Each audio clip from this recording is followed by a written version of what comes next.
여러분은 미국의 학교 급식이 얼마나 형편없는지 아시나요? 냉동 피자와 기름진 햄버거, 그리고 영양가 없는 핫도그까지. 오죽하면 미국의 학부모들 사이에서는 급식이 곧 고문이라는 말이 있을 정도입니다. 여기 미국의 한 초등학교는 급식의 질이 너무 낮아서 아이들이 먹지 않고 그대로 버리는 일이 다반사였는데 최근 놀라운 변화가 일어났다고 합니다. 6개월 전만 해도 최악의 급식 학교로 불리던 이곳이 지금은 주변 도시에서까지 견학을 올 정도로 유명한 맛있는 급식 학교로 변신했다고 하는데요. 심지어 이제는 다른 학교들에서는 이 학교의 급식 레시피를 전수해달라고 요청까지 하고 있다고 합니다.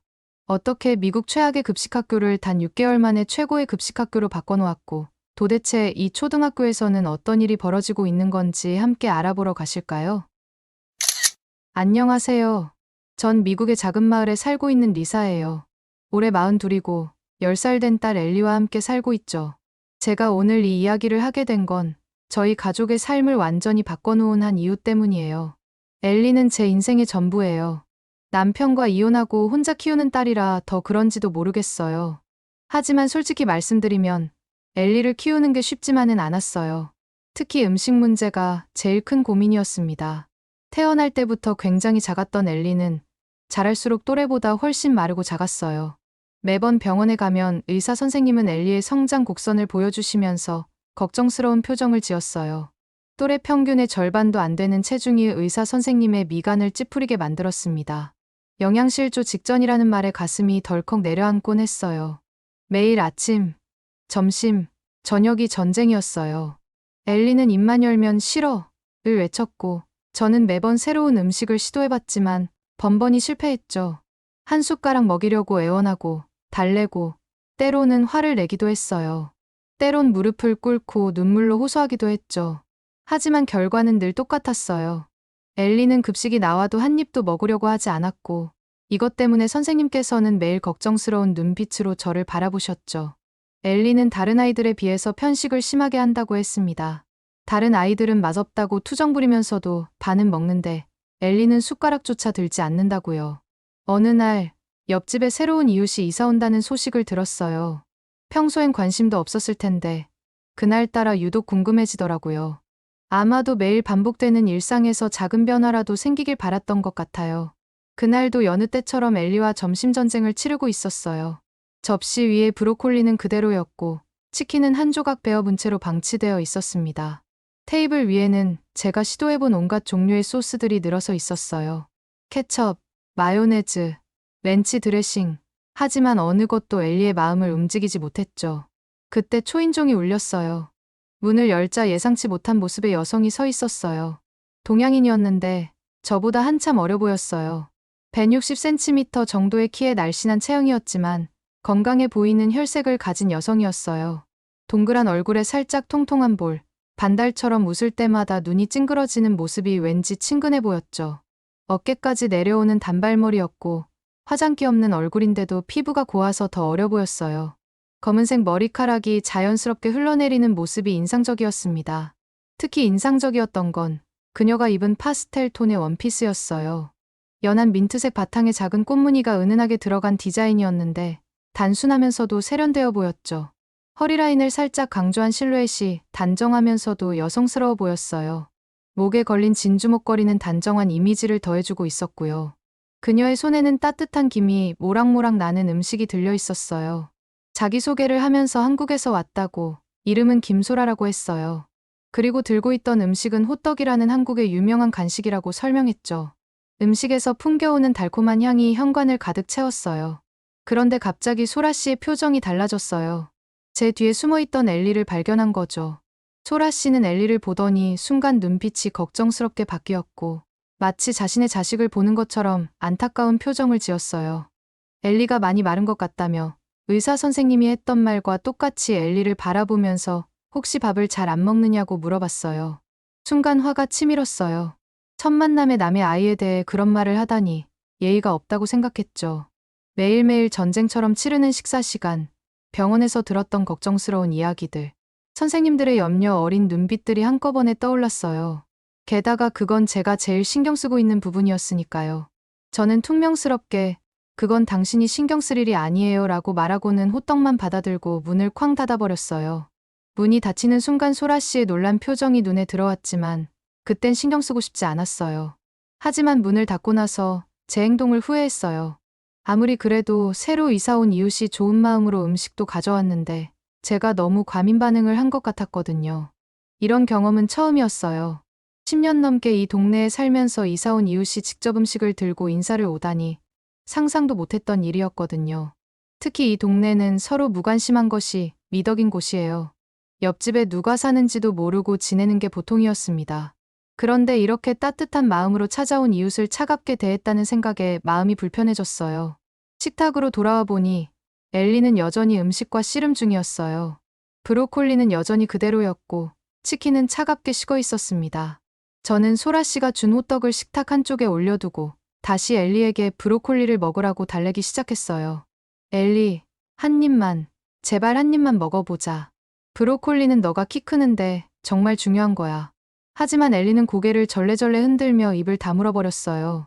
숟가락을 들이밀 때마다 고개를 돌리는 모습에 결국 저는 짜증이 나서 방으로 들어가 버렸고 그대로 낮잠이 들어버렸습니다. 저녁을 준비하려고 나왔을 때 저는 깜짝 놀랄 수밖에 없었어요. 식탁 위에 올려뒀던 호떡이 싹 사라져 있었거든요.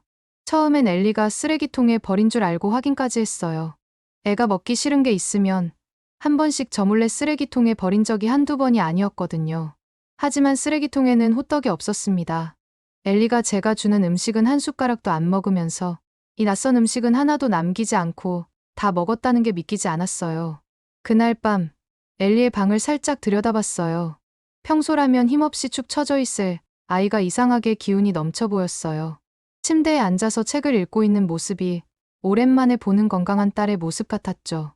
다음 날 또다시 초인종이 울렸어요. 아침부터 도대체 누굴까 의아해하며 문을 열어보니 소라 씨였죠. 이번엔 소세지 야채볶음이라는 음식을 들고 있었어요. 투명한 유리 그릇 안에는 알록달록한 야채들과 동그랗게 썰린 소세지가 어우러져 있었습니다. 소라 씨는 어제 실례했다며 사과했고 한국 아이들이 가장 좋아하는 반찬이라며 음식을 내밀었어요. 그 모습을 보자니 어제 제 무례한 행동이 더 미안해지더군요. 오히려 제가 사과를 해야 할 것 같았죠. 소라 씨는 제 사과를 담담하게 받아들였고 오히려 밝게 웃으며 돌아갔어요. 그녀의 뒷모습을 보면서 어떻게 이렇게까지 남의 아이를 챙겨줄 수 있는 건지 의아하더군요.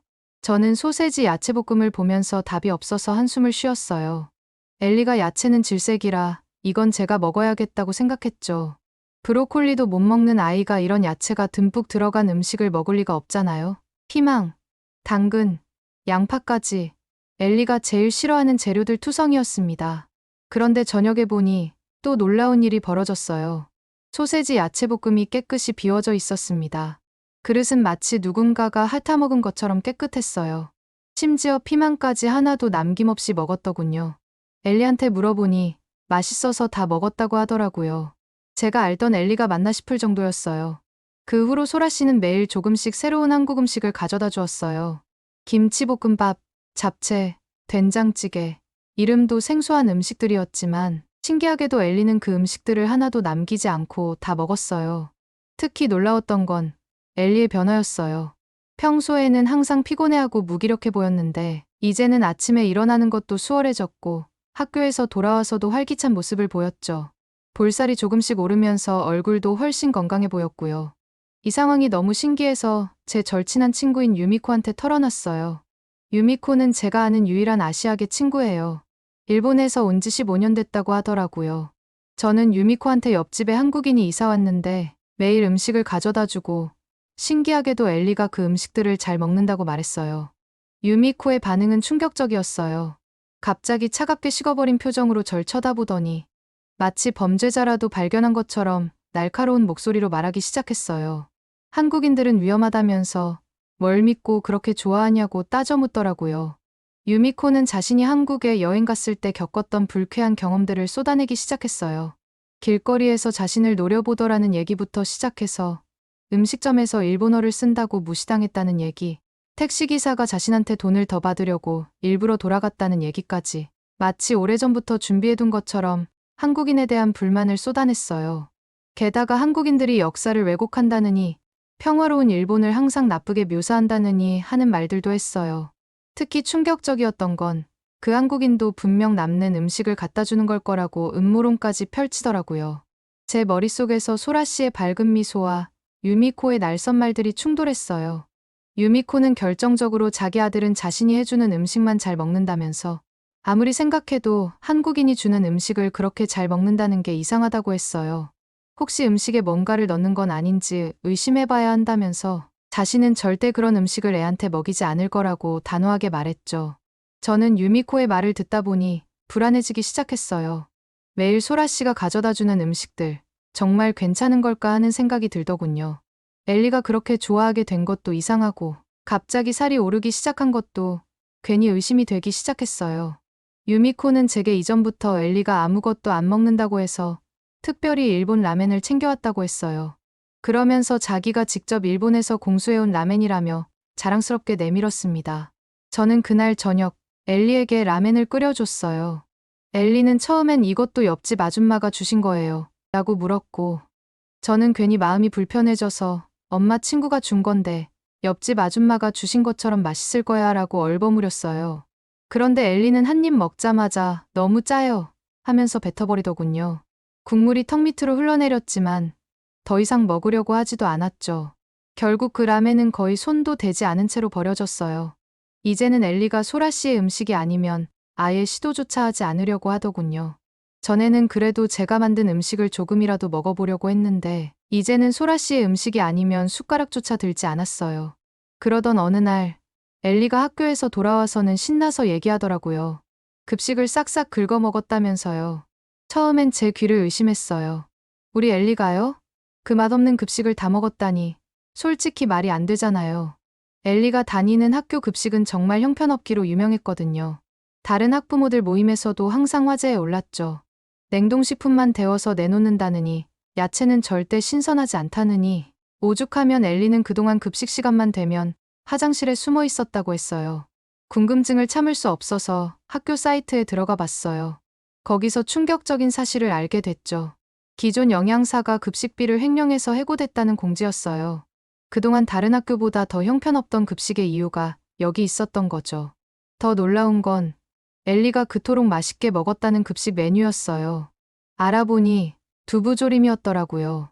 검색해보니 한식이었어요. 그동안 미국식 급식만 나오다가 처음으로 나온 한식 메뉴였대요. 그 이후에도 엘리는 매일 저한테 와서 요즘 점심이 너무 맛있다며 밥 먹으러 학교 간다고 자랑을 하더라고요. 그러다 우연히 학부모 정기 수업 안내문을 보게 됐는데 학부모 한식 배우기 프로그램이 있다는 걸 발견했어요. 이제는 한식이 우리 엘리의 삶을 바꿔놓았다는 걸 부정할 수 없었습니다. 망설임 없이 신청했어요.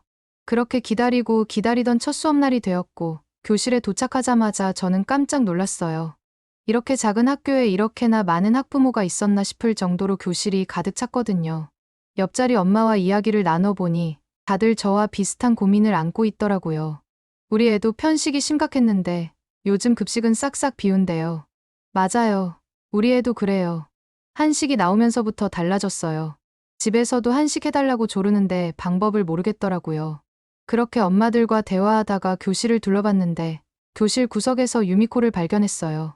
반가워서 인사했는데 여전히 한국 음식이 급식 메뉴로 나오는 게 이상하다면서 날카로운 시선으로 주변을 둘러보고 있더군요. 인사를 건네자 퉁명스럽게 대답하면서 영양사가 아이들한테 뭘 먹이는지 감시하러 왔다고 하더라고요. 그 모습이 왠지 안쓰러워 보였어요. 그런데 교실 앞문이 열리면서 들어온 사람을 보고 저는 할 말을 잃었어요. 소라 씨였거든요.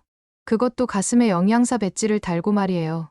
소라 씨는 제가 놀란 표정으로 쳐다보자 씩 웃어주면서 칠판 앞으로 걸어갔어요. 소라 씨는 자기소개를 시작했어요. 한국에서 10년 넘게 초등학교 영양사로 일했고 그곳에서의 급식이 너무 유명해져서 신문에도 여러 번 났다고 했어요. 그 순간 모든 게 이해가 됐어요. 엘리가 그토록 맛있게 먹었던 음식들, 갑자기 바뀐 학교 급식의 퀄리티까지. 소라 씨는 수업을 시작하기에 앞서 한 명 한 명에게 상추씨를 나눠주기 시작했어요. 키우기 쉬운 채소니 집에서 키워보라면서요. 저는 그제서야 소라 씨의 집 창가에 있던 작은 텃밭이 생각났어요. 매일 신선한 채소들이 자라고 있었거든요. 첫 번째 수업은 떡볶이 만들기였어요. 갑자기 유미코가 손을 번쩍 들더니 말도 안 되는 질문을 했어요. 아이들이 이렇게 매운 걸 어떻게 먹느냐면서 건강에 해로운 거 아니냐고요. 모두가 불편한 표정을 지었습니다. 하지만 소라 씨는 여유롭게 웃으면서 대답했어요. 오늘 만들 건 달콤한 간장 떡볶이라고 아이들도 충분히 먹을 수 있는 맛이라고 했죠. 실제로 만들어 보니 정말 그랬어요. 매운맛은 없고 달콤하고 짭조름한 맛이 가득했어요. 집에서 만든 간장 떡볶이를 엘리에게 주면서 이거 옆집 아줌마가 어떻게 만드는지 알려줬어라고 말하자 엘리의 눈이 반짝였어요. 순식간에 그릇을 비우더니 엄마, 더 없어요. 라고 물어보는데 가슴이 뭉클해졌어요. 수업은 일주일에 3번, 한 달 반 동안 진행됐어요. 소라 씨는 수업 시간에 가르쳐주는 요리법 외에도 아이들이 좋아할 만한 간단한 반찬 레시피들을 따로 프린트해서 나눠줬어요. 마치 자신의 비밀 레시피를 나누는 것처럼 정성스럽게 설명해 주셨죠. 하지만 유미코는 계속해서 트집을 잡았어요. 된장찌개를 만들 때는 냄새가 난다며 얼굴을 찌푸렸고 김치찌개를 만들 때는 위생적이지 않다며 혀를 찼죠. 다른 학부모들은 점점 유미코를 멀리하기 시작했어요. 결정적인 순간은 김밥 수업 때였어요. 소라 씨가 한국인들이 소풍 갈 때 즐겨 먹는 김밥을 소개하려는데 유미코가 갑자기 일어나서 말도 안 되는 주장을 하기 시작했어요. 김밥이 일본 음식인 후토마키를 베낀 거라면서 한국인들은 항상 일본 문화를 훔친다고 목소리를 높였죠. 교실이 순간 얼어붙었어요. 다른 학부모들은 당황한 표정으로 서로를 쳐다봤고 저는 유미코가 제 친구였다는 게 부끄러워서 고개를 들 수 없었습니다. 그동안 친구라고 생각했던 사람이 이렇게 편협한 생각을 가지고 있었다는 게 믿기지 않았어요. 하지만 소라 씨는 달랐어요. 늘 부드럽고 친절하던 목소리는 사라졌지만 대신 전문가다운 단단함이 느껴졌죠. 전 세계 어디를 가도 김밥은 한국 음식으로 인정받고 있으며 만드는 방법부터 맛까지 후토마키와는 완전히 다르다고 차분히 설명했어요. 더 인상적이었던 건 그 다음이었어요. 소라 씨는 만약 이런 식으로 계속 수업을 방해할 거라면 더 이상 수업에 참여하지 않았으면 좋겠다고 수업료는 자신이 사비로라도 환불해주겠다고 했죠. 소라 씨는 단호했지만 결코 감정적이지 않았습니다. 그 뒤로 유미코는 구석자리에 앉아 아무 말도 하지 않았어요. 나중에 알고 보니 유미코가 그동안 저한테 했던 말들이 모두 거짓이었더라고요. 담임 선생님께 들은 이야기로는 유미코의 아들이 반에서 가장 밥을 안 먹는 아이라고 했어요. 한국인의 친절을 왜곡해서 무시하고 거짓말로 이간질하려 했던 유미코가 너무 실망스러웠어요. 자연스럽게 저는 유미코와 거리를 두게 됐죠. 그 후로 엘리는 완전히 달라졌어요. 소라 씨에게 배운 레시피로 음식을 해주면 항상 깨끗이 비워 먹었고 심지어 주말이면 저와 함께 요리하는 걸 즐기기 시작했어요. 특히 상추를 기르면서부터는 매일 아침 물을 주는 게 일과가 됐죠. 식물이 자라는 걸 보면서 엘리의 얼굴에 생기가 돌아오는 게 느껴졌어요. 한 달 반이라는 시간은 눈 깜짝할 사이에 지나갔어요. 마지막 수업날, 소라 씨는 특별한 것을 준비해왔더라고요. 빨간색 양념장이 담긴 작은 유리병들을 나눠주면서 이걸로 아이들이 채소 한 그릇을 뚝딱 비울 수 있을 거라고 했어요.